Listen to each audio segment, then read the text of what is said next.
मंत्री पंकजा मुंडे यांच्या हाती ट्रॅक्टरचे स्टेअरिंग. नैसर्गिक शेतीचा संदेश देत शेतात केली पेरणी. राज्याच्या पर्यावरण मंत्री पंकजा मुंडे यांनी ट्रॅक्टरचं स्टेअरिंग हातात घेतलं आहे. त्यांनी नैसर्गिक शेतीचा संदेश देत परळीच्या टाकळी गावात शेतामध्ये पेरणी केली आहे आणि त्यांनी शेतकऱ्यांना पर्यावरणपूरक नैसर्गिक शेती करा असा संदेश देखील दिला आहे. माझ्या वडिलांचं आज पुण्यस्मरण आहे.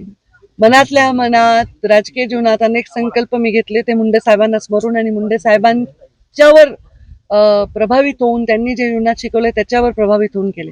मुंडे साहेब एक शेतकरी होते, शेतकऱ्यांचे नेते होते आणि शेतकऱ्यांसाठी आवाज उठवणारे, शेतकऱ्यांचे म्हणजे जणू काही शेतकऱ्यांचा भाऊ होते. मुंडे साहेब प्रत्येक वेळी शेतकऱ्यांसाठी धावत जायचे आणि म्हणून मी स्वतः शेतकरी आहे, माझ्याकडे ऊस आहे, सोयाबीन आहे, पण स्वतः शेतीत लक्ष घालायला मला वेळ नाही मिळाला आणि आता मी त्याच्यामध्ये लक्ष घालणार आहे. अनेक भाषणात माझ्या पूर्वीच्या तुम्ही ऐकलं असेल, मी म्हटलंय की मी शेतीमध्ये लक्ष घालणार आहे आणि ते लक्ष घालणार आहे तर नुसतं शेती नाही करणार आहे, तर मी नैसर्गिक शेती करणार आहे.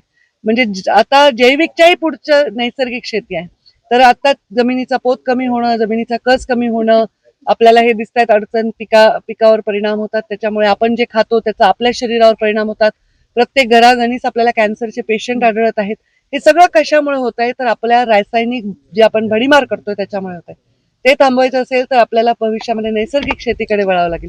आपले गव्हर्नर महाराष्ट्राचे जे होते आचार्य देवव्रतजी, त्यांच्या कडून प्रभावित होऊन, त्यांनी आमचं लेक्चर घेतलं होतं, त्याच्यावरून प्रभावित होऊन मी तेव्हाच सांगितलं होतं की मी नैसर्गिक शेतीकडे वळणार आहे आणि जेवढे लोक वळवता येईल तेवढे वळवणार आहे आणि हा माझा पर्यावरणासाठी संकल्प आहे. Bureau report, SPN Marathi, Beed.